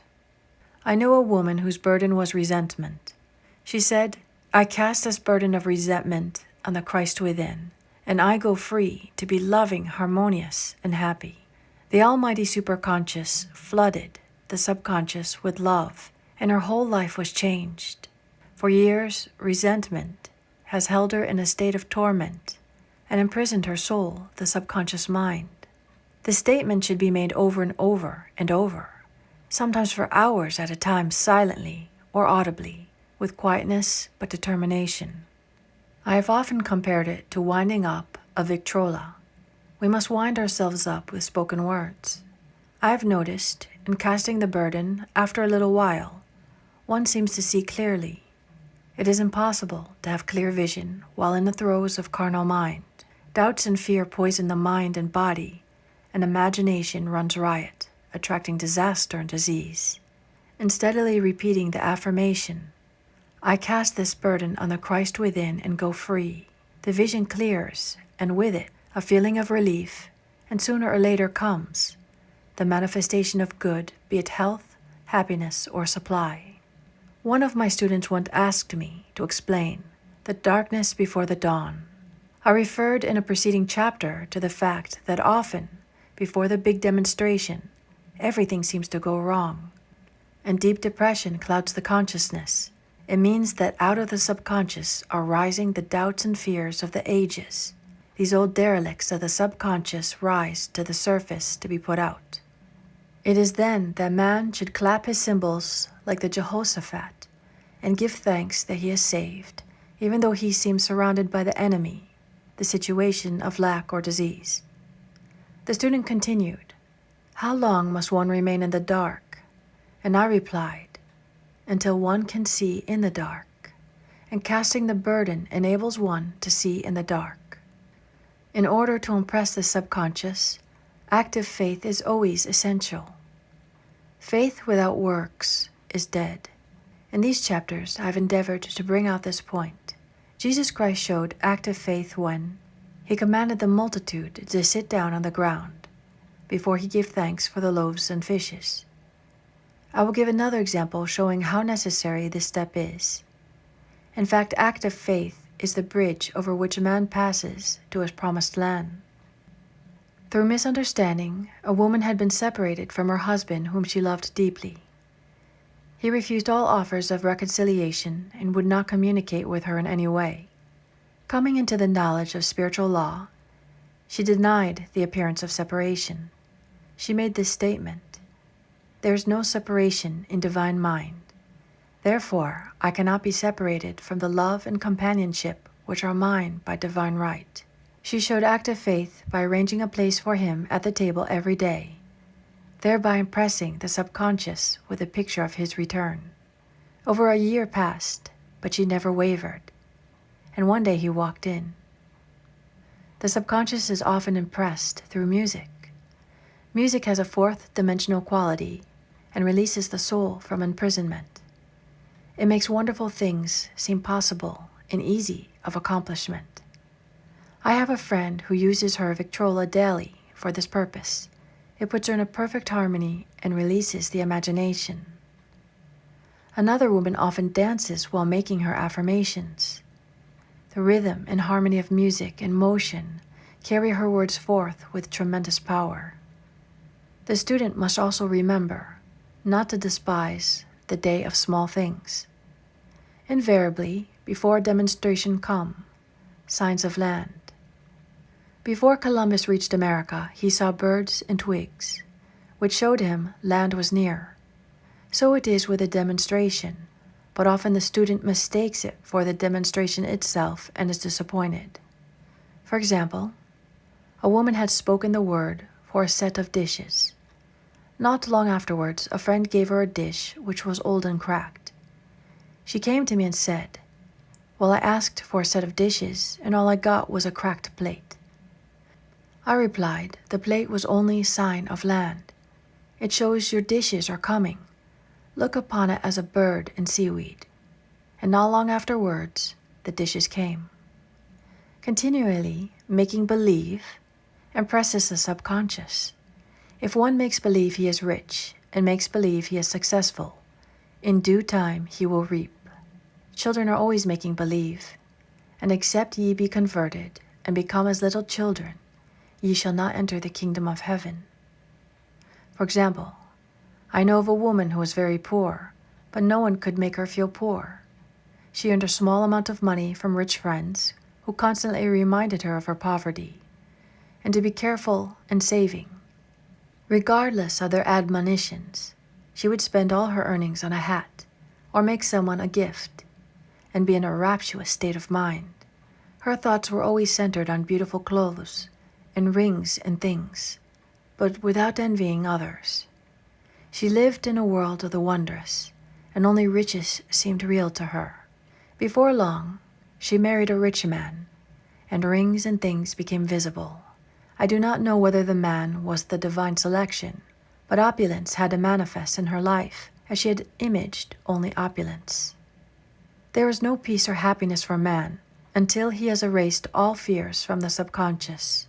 Fear is misdirected energy and must be redirected or transmuted into faith. I am asked so often by my students, "How can I get rid of fear?" I reply, by walking up to the things you are afraid of. The lion takes its fierceness from your fear. Walk up to the lion and he will disappear. Run away and he runs after you. I have shown in previous chapters how the lion of lack disappeared when the individual spent money fearlessly, showing faith that God was his supply and therefore unfailing. Many of my students have come out of the bondage of poverty and are now bountifully supplied. Through losing all fear of letting money go out, the subconscious is impressed with the truth that God is the giver and the gift. Therefore, as one is one with the giver, he is one with the gift. A splendid statement is, "I now thank God, the giver, for God, the gift." Man has so long separated himself from his good and his supply, through thoughts of separation and lack, that sometimes It takes dynamite to dislodge these false beliefs from the subconscious, and the dynamite is a big situation. We see in the foregoing illustration how the individual was freed from his bondage by showing fearlessness. Man should always watch himself hourly to detect if his motive for action is fear or faith. Choose ye this day whom we shall serve, fear or faith. Perhaps one's fear is of personality. Then do not avoid the people feared. Be willing to meet them cheerfully, and they will either prove golden links in the chain of one's good or disappear harmoniously from one's pathway. Perhaps one's fear is of disease or germs. Then one should be fearless and undisturbed in a germ-laden situation, and he would be immune. One can only contract germs while vibrating at the same rate as the germ, and fear drags men down to the level of the germ. Of course, the disease-laden germ is the product of carnal mind, as all thought must objectify. Germs do not exist in the superconscious or divine mind, therefore are the product of man's vain imagination. In the twinkling of an eye, man's release will come when he realizes there is no power in evil. The material world will fade away, and the fourth dimensional world, the world of the wondrous, will swing into manifestation. And I saw a new heaven and a new earth, and there shall be no more death, neither sorrow nor crying, neither shall be any more pain, for the former things are passed away. And this ends chapter 6. Chapter 7. Love. Every man on this planet is taking his initiation in love. A new commandment I give unto you, that ye love one another. Uspensky states in Tertium Organum that love is a cosmic phenomenon and opens to man the fourth dimensional world, the world of the wondrous. Real love is selfless and free from fear. It pours itself out upon the object of its affection without demanding any return. Its joy is in the joy of giving. Love is God and manifestation, and the strongest magnetic force in the universe. Pure, unselfish love draws to itself its own. It does not need to seek or demand. Scarcely anyone has the faintest conception of real love. Man is selfish, tyrannical, or fearful in his affections, thereby losing the thing he loves. Jealousy is the worst enemy of love, for the imagination runs riot, seeing the loved one attracted to another, and invariably these fears objectify if they are not neutralized. For example, a woman came to me in deep distress. The man she loved had left her for other women, and said he never intended to marry her. She was torn with jealousy and resentment, and said she hoped he would suffer as he had made her suffer, and added, "How could he leave me when I loved him so much?" I replied, "You are not loving that man, you are hating him," and added, "You can never receive what you have never given. Give a perfect love, and you will receive a perfect love. Perfect yourself on this man. Give him a perfect, unselfish love, demanding nothing in return. Do not criticize or condemn, and bless him wherever he is." She replied, "No, I won't bless him unless I know where he is," she said. "Well," I said, "that is not real love." When you send out real love will return to you, either from this man or his equivalent. For if this man is not the divine selection, you will not want him. As you are one with God, you are one with the love which belongs to you by divine right. Several months passed, and matters remained about the same, but she was working conscientiously with herself. I said, "When you are no longer disturbed by his cruelty, he will cease to be cruel, as you are attracting it through your own emotions." Then I told her of a brotherhood in India, who never said good morning to each other. They used these words, "I salute the divinity in you." They saluted the divinity in every man and in the wild animals in the jungle, and they were never harmed, for they saw only God in every living thing. I said, "Salute the divinity in this man and say, I see your divine self only. I see you as God sees you, perfect, made in his image and likeness." She found she was becoming more poised and gradually losing her resentment. He was a captain, and she always called him the Cap. One day, she said suddenly, "God bless the Cap wherever he is." I replied, "Now that is real love, and when you have become a complete circle and are no longer disturbed by the situation, you will have his love or attract its equivalent." I was moving at this time and did not have a telephone, so was out of touch with her for a few weeks, when one morning I received a letter saying, "We are married." At the earliest opportunity, I paid her a call. My first words were, "What happened?" "Oh," she exclaimed, "a miracle. One day I woke up and all suffering had ceased. I saw him that evening and he asked me to marry him. We were married in about a week, and I've never seen a more devoted man." There is an old saying, "No man is your enemy. No man is your friend. Every man is your teacher." So one should become impersonal and learn what each man has to teach him, and soon he would learn his lesson and be free. The woman's lover was teaching her selfless love, which every man sooner or later must learn. Suffering is not necessary for man's development. It is the result of violation of spiritual law, but few people seem able to rouse themselves from their soul sleep without it. When people are happy, they usually become selfish, and automatically the law of karma is set in action. Man often suffers loss through lack of appreciation. I know a woman who had a very nice husband, but she said often, "I don't care anything about being married, but that is nothing against my husband. I'm simply not interested in married life." She had other interests and scarcely remembered she had a husband. She only thought of him when she saw him. One day, her husband told her he was in love with another woman and left. She came to me in distress and resentment. I replied, "It is exactly what you spoke the word for. You said you didn't care anything about being married, so the subconscious worked to get you unmarried." She said, "Oh yes, I see. People get what they want and often feel very much hurt." She soon became in perfect harmony with the situation and knew they were both much happier apart. When a woman becomes indifferent or critical and ceases to be an inspiration to her husband, he misses the stimulus of the early relationship and is restless and unhappy. A man came to me dejected, miserable, and poor. His wife was interested in the science of numbers and had had him read. It seems the report was not very favorable, for he said, "My wife says I'll never amount to anything because I am a 2. I replied, "I don't care what your number is. You are a perfect idea in divine mind, and we will demand the success and prosperity which are already planned for you by the infinite intelligence."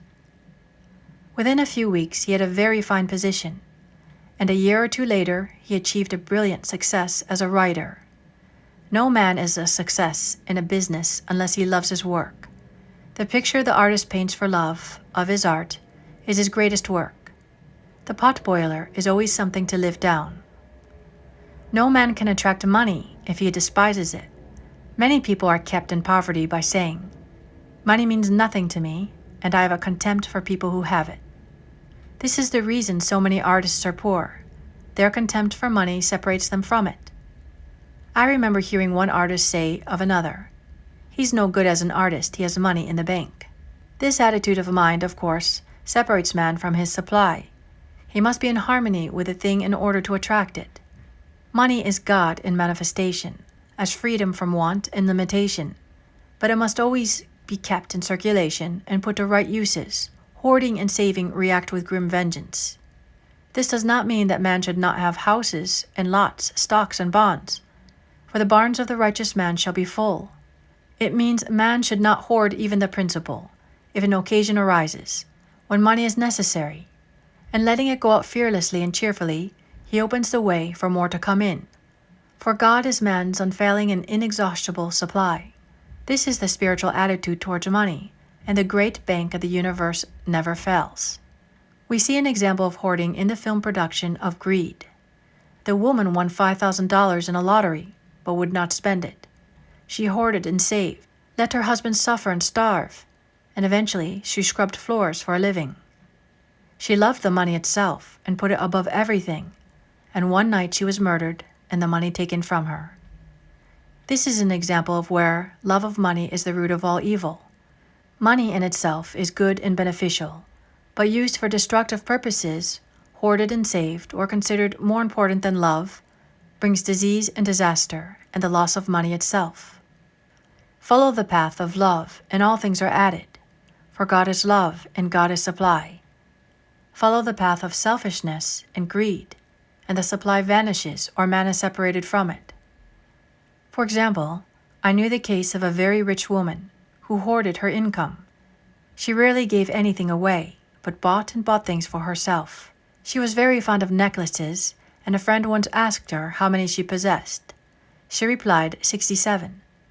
She bought them and put them away, carefully wrapped in tissue paper. Had she used the necklaces, it would have been quite legitimate. But she was violating the law of use. Her closets were filled with clothes she never wore, and jewels which never saw the light.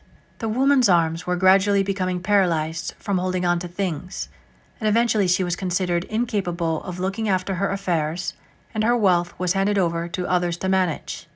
So man, in ignorance of the law, brings about his own destruction. All disease, all unhappiness come from the violation of the law of love. Man's boomerangs of hate, resentment, and criticism come back laden with sickness and sorrow. Love seems almost a lost art, but the man with the knowledge of spiritual law knows it must be regained, for without it he has become as surrounding brass and tinkling cymbals.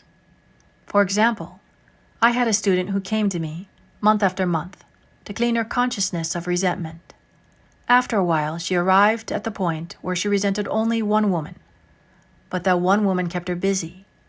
Little by little, she became poised and harmonious, and one day, all resentment was wiped away. She came in radiant and exclaimed, "You can't understand how I feel. The woman said something to me, and instead of being furious, I was loving and kind, and she apologized and was perfectly lovely to me.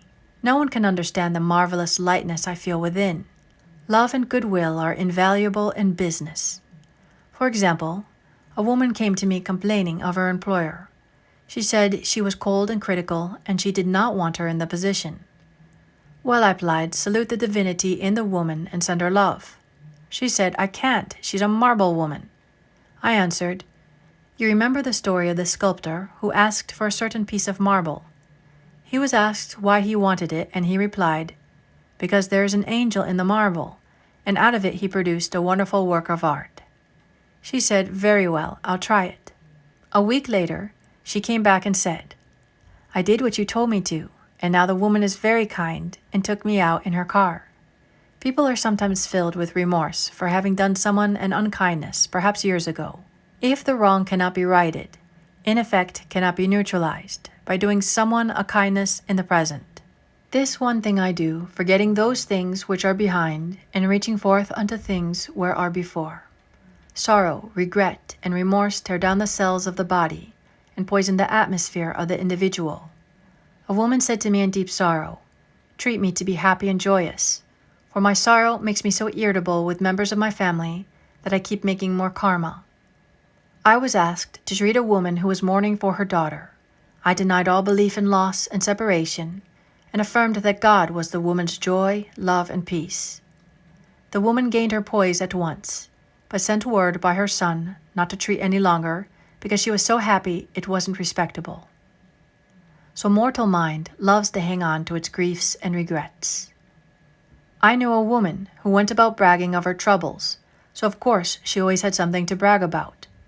The old idea was if a woman did not worry about her children, she was not a good mother. Now we know that mother fear is responsible for many of the diseases and accidents which come into the lives of children. For fear pictures vividly the disease or situation feared, and these pictures objectify if not neutralized. Happy is the mother who can say sincerely that she puts her child in God's hand and knows therefore that he is divinely protected. For example, a woman awoke suddenly in the night feeling her brother was in great danger. Instead of giving in to her fears, she commenced making statements of truth, saying, man is a perfect idea in divine mind, and is always in his right place. Therefore my brother is in his right place and is divinely protected. The next day she found that her brother had been in close proximity to an explosion in a mine, but had miraculously escaped. So man is his brother's keeper, in thought, and every man should know that the thing he loves dwells in the secret place of the Most High, and abides under the shadow of the Almighty. There shall no evil befall thee, neither shall any plague come nigh thy dwelling. Perfect love casteth out fear. He that feareth is not made perfect in love, and love is the fulfilling of the law. This ends Chapter 7. Chapter 8. Intuition or Guidance. There is nothing too great of accomplishment for the man who knows the power of his word, and who follows his intuitive leads. By the word he starts in action, unseen forces can rebuild his body or remold his affairs. It is, therefore, of the utmost importance to choose the right words, and the student carefully selects the affirmations he wishes to catapult into the invisible. He knows that God is his supply, that there is a supply for every demand, and that his spoken word releases this supply. Ask, and ye shall receive. Man must make the first move. Draw nigh to God, and he will draw nigh to you. I've often been asked just how to make a demonstration. I reply, speak the word, and then do not do anything until you get a definite lead. Demand the lead, saying, Infinite Spirit, reveal to me the way. Let me know if there's anything for me to do. The answer will come through intuition or hunch, a chance remark from someone, or a passage in a book, etc. The answers are sometimes quite startling in their exactness. For example, a woman desired a large sum of money. She spoke the words, Infinite Spirit, open the way for my immediate supply. Let all that is mine by divine right now reach me in great avalanches of abundance. Then she added, Give me a definite lead. Let me know if there's anything for me to do. The thought came quickly. Give a certain friend who had helped her spiritually $100. She told her friend, who said, Wait and get another lead before giving it. So she waited, and that day met a woman who said to her, I gave someone $1 today. It was just as much for me as it would be for you to give someone 100. This was indeed an unmistakable lead. So she knew she was right in giving the $100. It was a gift which proved a great investment. For shortly after that, a large sum of money came to her in a remarkable way. Giving opens the way for receiving. In order to create activity in finances, one should give. Tithing, or giving 1/10 of one's income, is an old Jewish custom and is a sure way to bring increase. Many of the richest men in the country have been tithers, and I've never known it to fail as an investment. The 10th part goes forth and returns blessed and multiplied, but the gift or tithe must be given with love and cheerfulness, for God loveth a cheerful giver. Bills should be paid cheerfully. All money should be sent forth fearlessly and with a blessing. This attitude of mind makes man master of money. It is his to obey, and his spoken word then opens vast reservoirs of wealth. Man himself limits his supply by his limited vision. Sometimes the student has a great realization of wealth, but is afraid to act. The vision and action must go hand in hand, as in the case of the man who bought the fur-lined overcoat. A woman came to me asking me to speak the word for a position. So I demanded, Infinite Spirit, open the way for this woman's right position. Never ask for just a position. Ask for the right position, the place already planned in divine mind, as it is the only one that will give satisfaction. I then gave thanks that she had already received, and that it would manifest quickly. Very soon she had 3 positions offered her, 2 in New York and 1 in Palm Beach, and she did not know which to choose. I said, Ask for a definite lead. The time was almost up and was still undecided, when one day she telephoned. When I woke up this morning, I could smell Palm Beach. She had been there before and knew its balmy fragrance. I replied, Well, if you can smell Palm Beach from here, it is certainly your lead. She accepted the position, and it proved a great success. Often, one's lead comes at an unexpected time. One day, I was walking down the street when I suddenly felt a strong urge to go to a certain bakery, a block or 2 away. The reasoning mind resisted, arguing, There's nothing there that you want. However, I had learned not to reason, so I went to the bakery, looked at everything, and there was certainly nothing there that I wanted. But coming out, I encountered a woman I had thought of often, and who was in great need of the help which I could give her. So often, one goes for one thing and finds another. Intuition is a spiritual faculty and does not explain, but simply points the way. A person often receives a lead during a treatment. The idea that comes may seem quite irrelevant, but some of God's leadings are mysterious. In the class one day, I was treating that each individual would receive a definite lead. A woman came to me afterwards and said, "While you were treating, I got the hunch to take my furniture out of storage and get an apartment." The woman had come to be treated for health. I told her I knew in getting a home of her own, her health would improve, and I added, "I believe your trouble, which is a congestion, has come from having things stored away.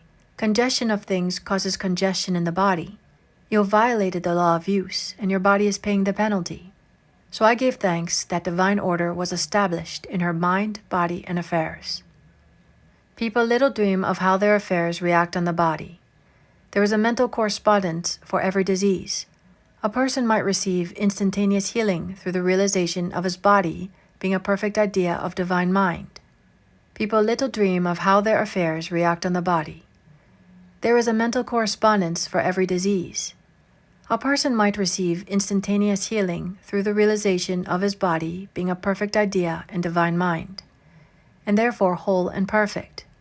But if he continues his destructive thinking, hoarding, hating, fearing, condemning, the disease will return. Jesus Christ knew that all sickness comes from sin, but admonished the leper after the healing to go and sin no more, lest a worse thing come upon him. So man's soul, or subconscious mind, must be washed whiter than snow for permanent healing, and the metaphysician is always delving deep for the correspondence. Jesus Christ said, "Condemn not lest ye also be condemned. Judge not lest ye be judged." Many people have attracted disease and unhappiness through condemnation of others. What man condemns in others, he attracts to himself. For example, a friend came to me in anger and distress because her husband had deserted her for another woman. She condemned the other woman and said continually, she knew he was a married man and had no right to accept his attentions. I replied, "Stop condemning the woman, bless her, and be through with the situation. Otherwise, you are attracting the same thing to yourself." She was deaf to my words, and a year or two later, became deeply interested in a married man herself. Man picks up a live wire whenever he criticizes or condemns and may expect a shock. Indecision is a stumbling block and many a pathway. In order to overcome it, make this statement repeatedly. I am always under direct inspiration. I make right decisions quickly. Indecision is a stumbling block and many a pathway. In order to overcome it, make this statement repeatedly. I am always under direct inspiration. I make right decisions quickly.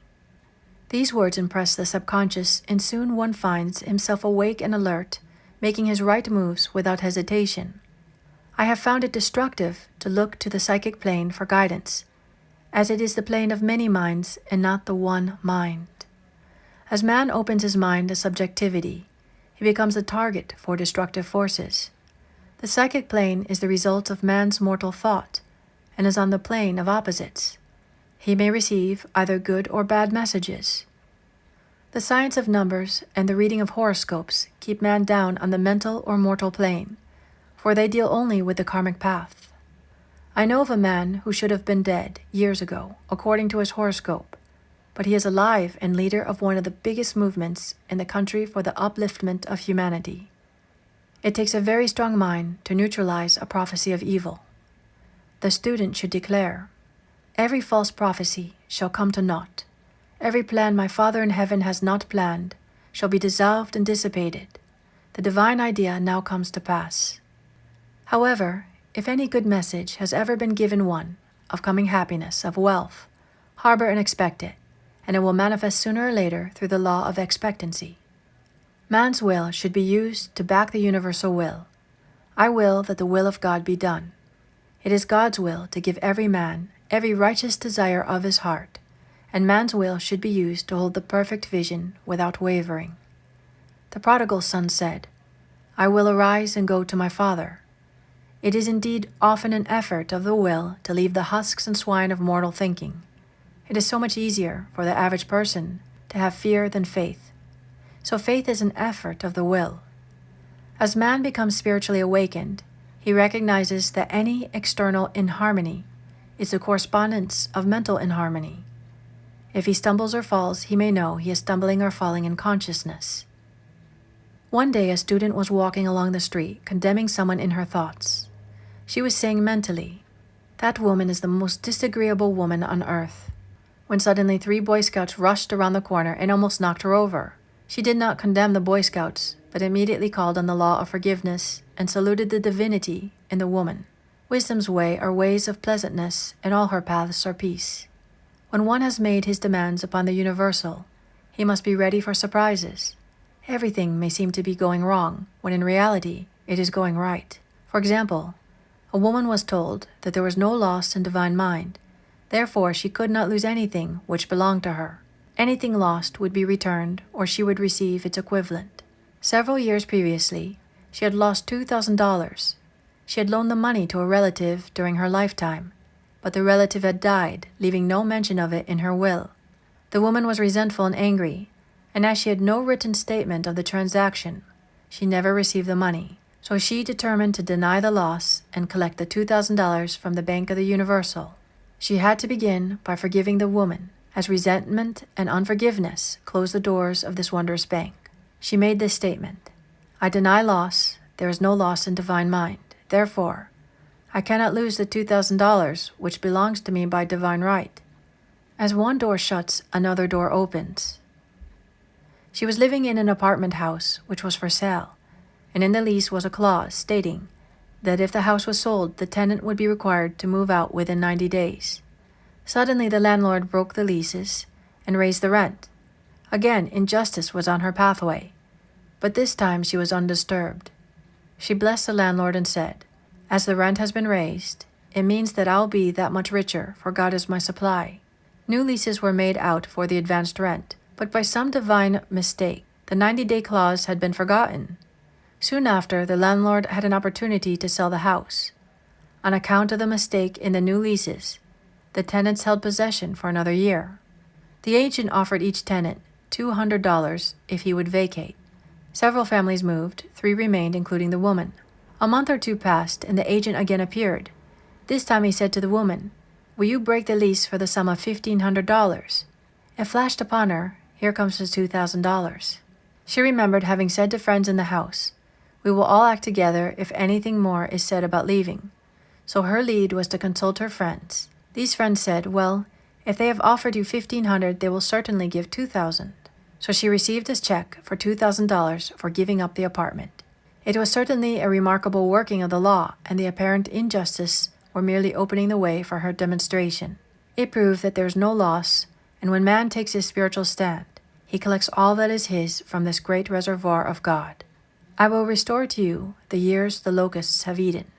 These adverse thoughts alone rob man, for no man gives to himself but himself, and no man takes away from himself but himself. Man is here to prove God and to bear the witness to the truth, and he can only prove God by bringing plenty out of lack and justice out of injustice. "Prove me now herewith," said the Lord of hosts, "if I will not open you the windows of heaven and pour out a blessing, that there shall not be room enough to receive it." This ends chapter 8. Chapter 9. Perfect Self-Expression, or the Divine Design. There is for each man perfect self-expression. There is a place which he is to fill and no one else can fill, something which he is to do, which no one else can do. It is his destiny. This achievement is held a perfect idea in divine mind, awaiting man's recognition. As the imaging faculty is the creative faculty, it is necessary for man to see the idea before it can manifest. So man's highest demand is for the divine design of his life. He may not have the faintest conception of what it is, for there is, possibly, some marvelous talent hidden deep within him. His demand should be, "Infinite Spirit, open the way for the divine design of my life to manifest. Let the genius within me now be released. Let me see clearly the perfect plan." The perfect plan includes health, wealth, love, and perfect self-expression. This is the square of life, which brings perfect happiness. When one has made this demand, he may find great changes taking place in his life, for nearly every man has wandered far from the divine design. I know in one woman's case, it was as though a cyclone had struck her affairs, but readjustments came quickly, and new and wonderful conditions took the place of old ones. Perfect self-expression will never be labor, but of such absorbing interest that it will almost seem like play. The student knows also, as man comes into the world financed by God, the supply needed for his perfect self-expression will be at hand. Many a genius has struggled for years with the problem of supply, when his spoken word and faith would have released quickly the necessary funds. For example, after the class one day, a man came to me and handed me a cent. He said, "I have just 7 cents in the world, and I'm going to give you 1, for I have faith in the power of your spoken word. I want you to speak the word for my perfect self-expression and prosperity." I spoke the word and did not see him again until a year later. He came in one day, successful and happy, with a roll of yellow bills in his pocket. He said, "Immediately after you spoke the word, I had a position offered to me in a distant city, and am now demonstrating health, happiness, and supply." A woman's perfect self-expression may be in becoming a perfect wife, a perfect mother, a perfect homemaker, and not necessarily in having a public career. Demand definite leads, and the way will be made easy and successful. One should not visualize or force a mental picture. When he demands the divine design to come into his conscious mind, he will receive flashes of inspiration and begin to see himself making some great accomplishment. This is the picture or idea he must hold without wavering. The thing man seeks is seeking him. The telephone was seeking Bell. Parents should never force careers and professions upon their children. With a knowledge of spiritual truth, the divine plan could be spoken for early in childhood or prenatally.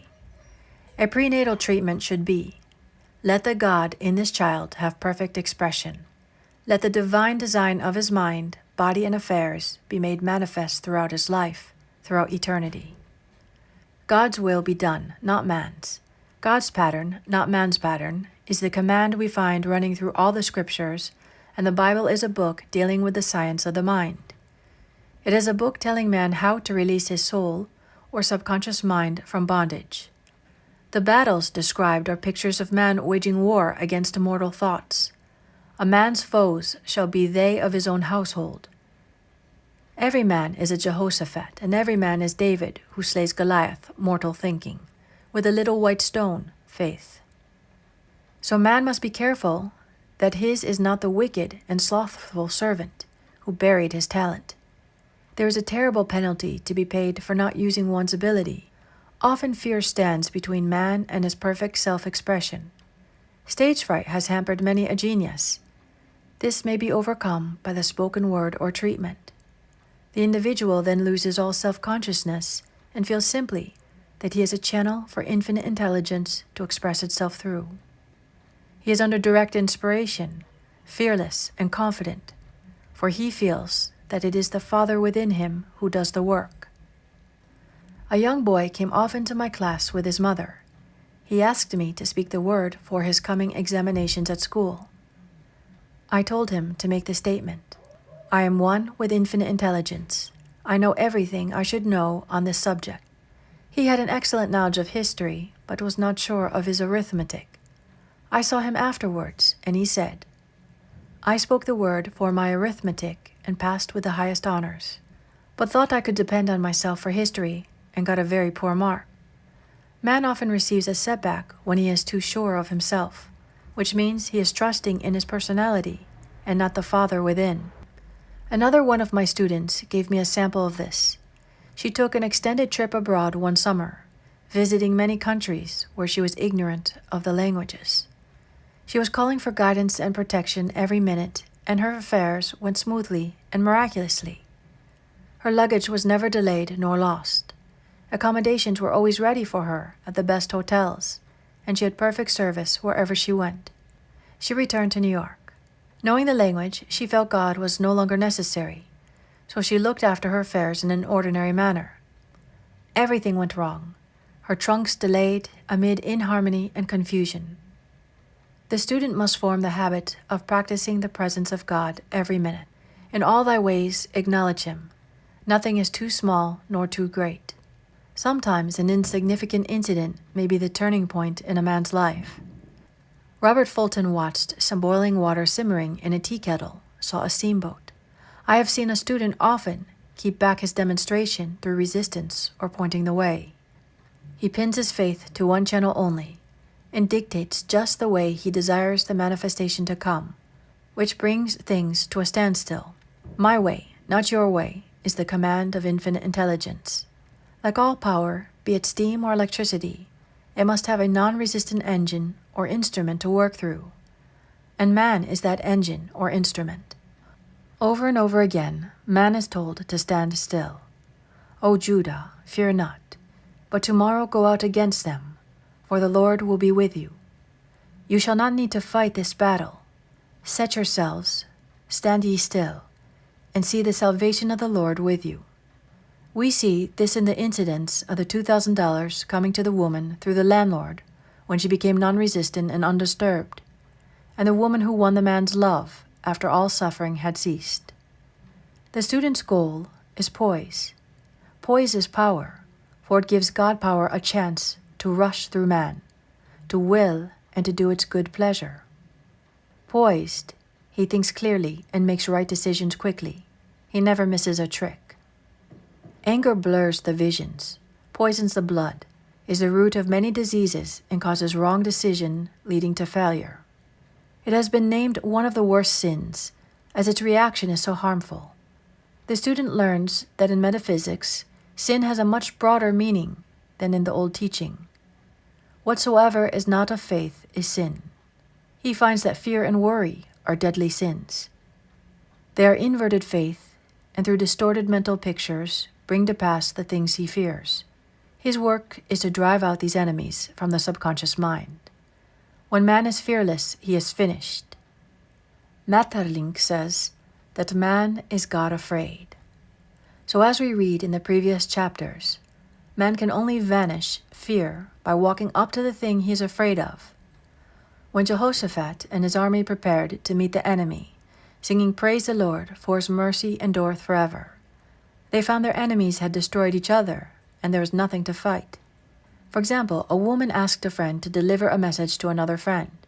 The woman feared to give the message, as a reasoning mind said, "Don't get mixed up in this affair. Don't give that message." She was troubled in spirit, for she had given her promise. At last, she determined to walk up to the lion and call on the law of divine protection. She met the friend to whom she was to deliver the message. She opened her mouth to speak it when her friend said, "So-and-so has left town." This made it unnecessary to give the message, as the situation depended on the person being in town. As she was willing to do it, she was not obliged to, and as she did not fear, the situation vanished. The student often delays his demonstration through a belief in incompletion. He should make this statement: in divine mind, there is only completion. Therefore, my demonstration is completed. My perfect work, my perfect home, my perfect health. Whatever he demands are perfect ideas registered in divine mind, and must manifest, under grace, in a perfect way. He gives thanks he has already received on the invisible, and makes active preparation for receiving on the visible. One of my students was in need of a financial demonstration. She came to me and asked why it was not completed. I replied, "Perhaps you are in the habit of leaving things unfinished, and the subconscious has gotten into the habit of not completing. As the without, so the within. I'll go home and finish something I commenced weeks ago, and I know it will be symbolic of my demonstration." She sewed assiduously, and the article was soon completed. Shortly after, the money came in a most curious manner. Her husband was paid his salary twice that month. He told the people of their mistake, and they sent word to keep it. When man Ask believing he must receive, for God creates his own channels. I have been sometimes asked, suppose one has several talents, how is he to know which one to choose? Demand to be shown definitely. Say, Infinite Spirit, give me a definite lead. Reveal to me my perfect self-expression. Show me which talent I am to make use of now.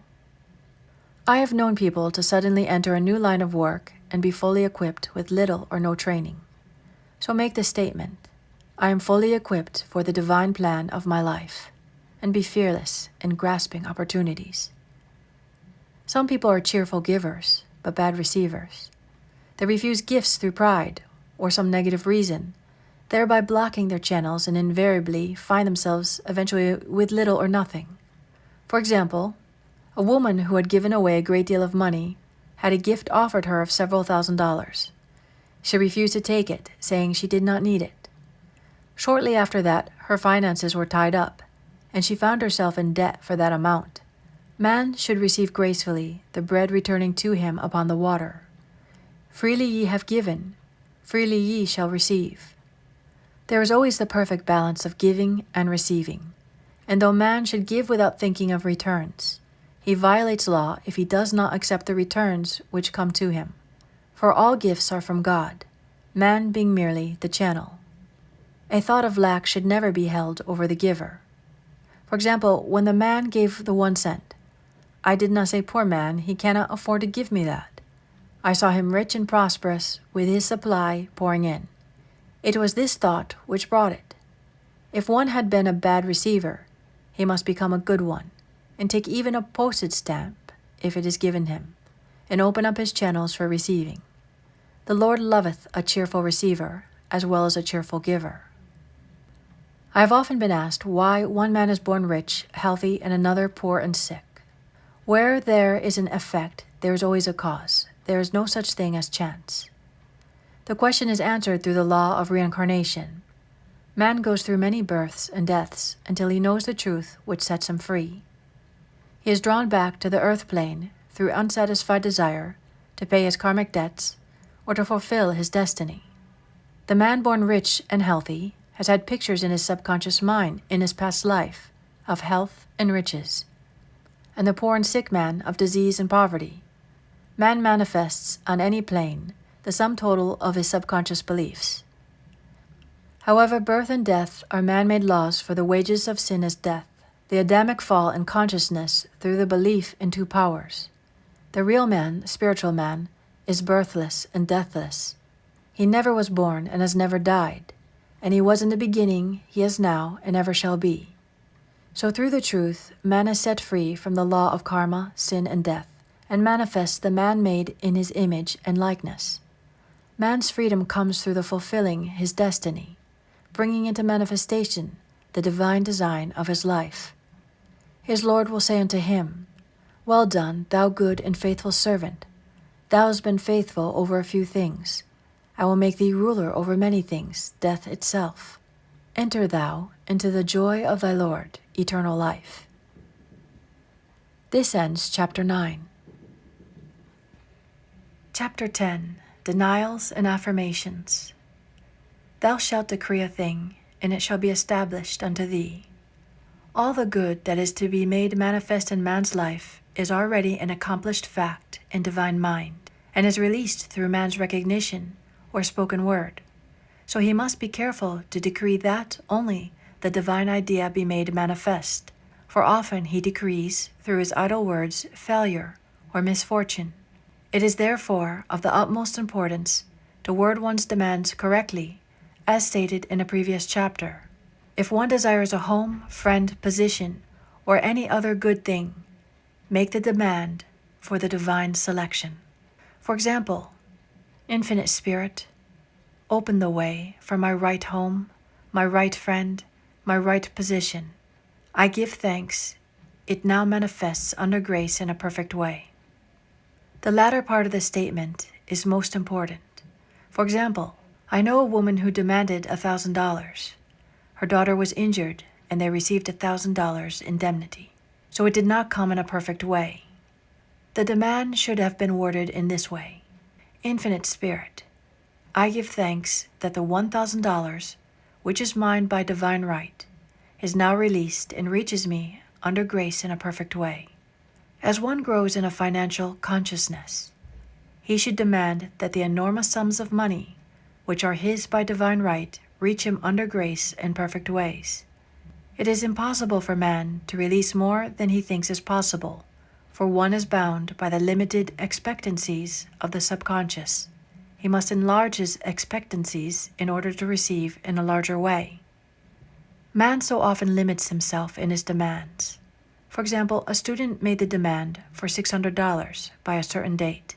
He did not receive it, but heard afterwards that he came very near receiving $1,000, but he was given just $600 as the result of his spoken word.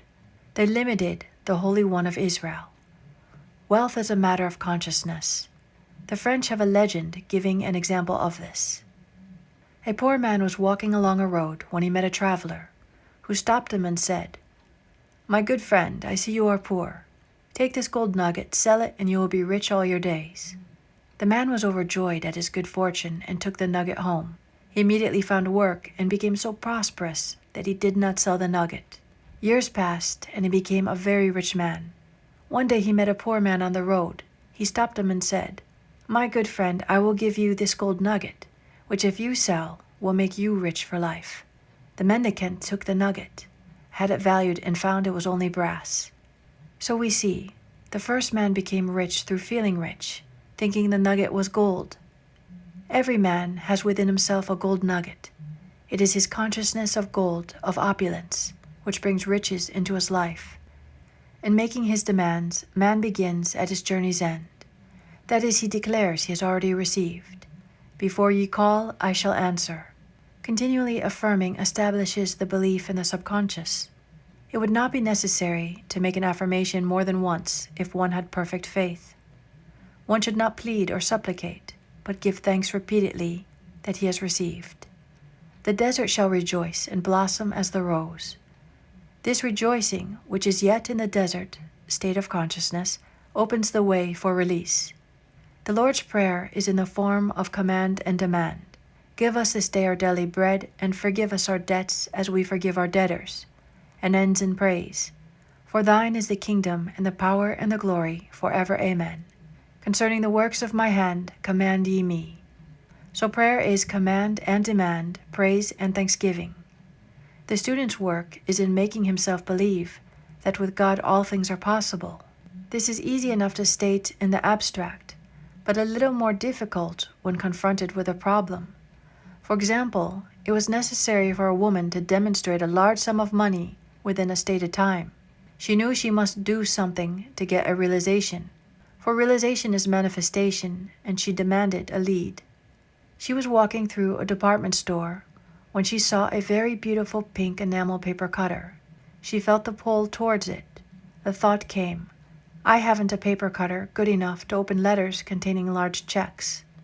So she bought the paper cutter, which the reasoning mind would have called an extravagance. When she held it in her hand, she had a flash of a picture of herself opening an envelope containing a large check, and in a few weeks she received the money. The pink paper cutter was her bridge of active faith. Many stories are told of the power of the subconscious when directed in faith. For example, a man was spending the night in a farmhouse. The windows of the room had been nailed down, and in the middle of the night he felt suffocated and made his way in the dark to the window. He could not open it, so he smashed the pane with his fist, drew in draughts of fine fresh air, and had a wonderful night's sleep. The next morning he found he had smashed the glass of a bookcase, and the window had remained closed during the whole night. He had supplied himself with oxygen simply by his thought of oxygen. When a student starts out to demonstrate, he should never turn back. Let not that man who wavers think that he shall receive anything of the Lord. A black student once made this wonderful statement: "When I asks the Father for anything, I put my foot down and I say, 'Father, I'll take nothing less than I've asked for, but more.' So man should never compromise. Having done it all, stand. This is sometimes the most difficult time of demonstrating. The temptation comes to give up, to turn back, to compromise. He also serves only who stands and wait. Demonstration often comes at the 11th hour, because man then lets go, that is, stops reasoning, and infinite intelligence has a chance to work. Man's dreary desires are answered drearily, and his impatient desires long delayed or violently fulfilled. For example, a woman asked me why it was she was constantly losing or breaking her glasses.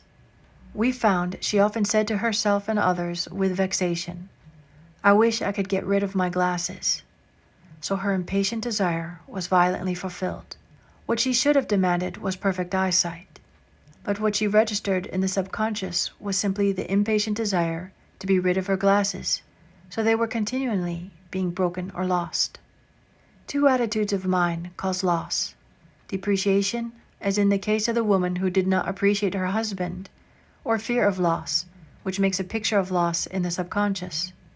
When a student is able to let go of his problem, cast his burden, he will have instantaneous manifestation.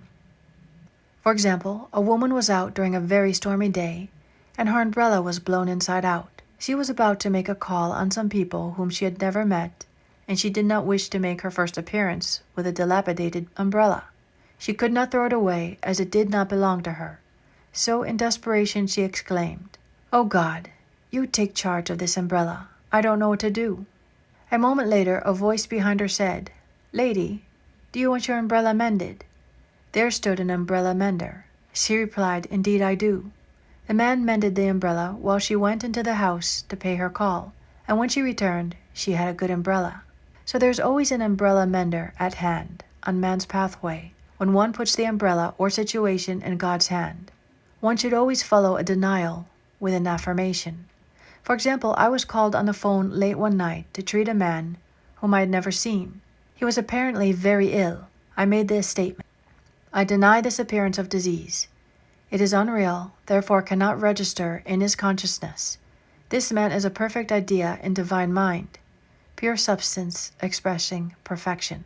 There is no time or space in divine mind. Therefore the word reaches instantly its destination and does not return void. I have treated patients in Europe, and I have found that the result was instantaneous." I am asked so often the difference between visualizing and visioning. Visualizing is a mental process governed by the reasoning or conscious mind.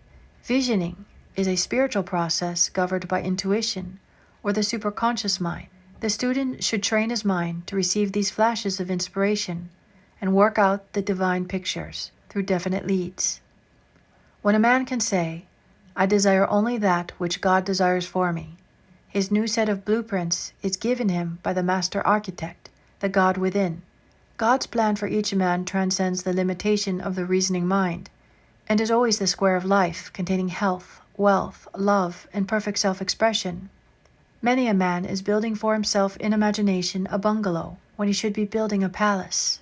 If a student tries to force a demonstration through the reasoning mind, he brings it to a standstill. "I will hasten it, saith the Lord." He should act only through intuition or definite leads. Rest in the Lord and wait patiently. Trust also in Him, and He will bring it to pass. I have seen the law work in the most astonishing manner. For example, a student stated that it was necessary for her to have $100 for the following day. It was a debt of vital importance which had to be met. I spoke the word declaring Spirit was never too late and that the supply was at hand. That evening she phoned me of the miracle. She said that the thought came to her to go to her safe deposit box at the bank to examine some papers. She looked over the papers, and at the bottom of the box was a new $100 bill. She was astounded and said she knew she had never put it there, for she had gone through the paper many times. It may have been a materialization, as Jesus Christ materialized the loaves and fishes. Man will reach the stage where his word is made flesh, or materialized instantly. The fields ripe with the harvest will manifest immediately, as in all of the miracles of Jesus Christ. There is a tremendous power alone in the name Jesus Christ. It stands for Truth Made Manifest. He said, "Whatsoever ye ask the Father in my name, He will give it to you." The power of this name raises the student into the fourth dimension, where he is freed from all astral and psychic influences, and he becomes unconditioned and absolute, as God Himself is unconditional and absolute. I have seen many healings accomplished by using the words, "In the name of Jesus Christ." Christ was both person and principle, and the Christ within each man is his Redeemer and salvation. The Christ within is his own fourth-dimensional self, the man made in God's image and likeness. This is the self which has never failed, never known sickness or sorrow, was never born and has never died. It is the resurrection and the life of each man. No man cometh to the Father save by the Son, means that God, the universal, working on the place of this particular, becomes the Christ in man, and the Holy Ghost means God in action. So daily, man is manifesting the Trinity of God, Son, and Holy Ghost. Man should make an art of thinking. The master thinker is an artist and is careful to paint only the divine designs upon the canvas of his mind, and he paints these pictures with masterly strokes of power and decision, having perfect faith that there is no power to mar their perfection, and that they shall manifest in his life the ideal made real. All power is given man, through right thinking, to bring his heaven upon his earth, and this is the goal of the game of life. The simple rules are fearless faith, non-resistance, and love. May each listener be now freed from that thing which has held him in bondage through the ages, standing between him and his own, or her and her own, and know the truth which makes him, her, free to fulfill his or her destiny, to bring into manifestation the divine design of his or her life, health, wealth, love, and perfect self-expression. Be ye transformed by the renewing of your mind. Denials and affirmations. For prosperity, God is my unfailing supply, and large sums of money come to me quickly under grace and perfect ways. For right conditions, every plan my Father in heaven has not planned shall be dissolved and dissipated, and the divine idea now comes to pass. For right conditions, only that which is true of God is true of me, and I and the Father are one. For faith, as I am one with God, I am one with my good, for God is both the giver and the gift. I cannot separate the giver from the gift. For right conditions, divine love now dissolves and dissipates every wrong condition in my mind, body, and affairs. Divine love is the most powerful chemical in the universe and dissolves everything which is not of itself. For health, divine love floods my consciousness with health, and every cell in my body is filled with light. For the eyesight, my eyes are God's eyes. I see with the eyes of spirit. I see clearly the open way. There are no obstacles on my pathway. I see clearly the perfect plan. For guidance, I am divinely sensitive to my intuitive leads and give instant obedience to thy will. For the hearing, my ears are God's ears. I hear with the ears of spirit. I am non-resistant and am willing to be led. I hear glad tidings of great joy. For right work, I have a perfect work in a perfect way. I give a perfect service for perfect pay. For freedom from all bondage, I cast this burden on the Christ within, and I go free. This ends Chapter 10, and it also ends Florence Scovel Shin's The Game of Life and How to Play It.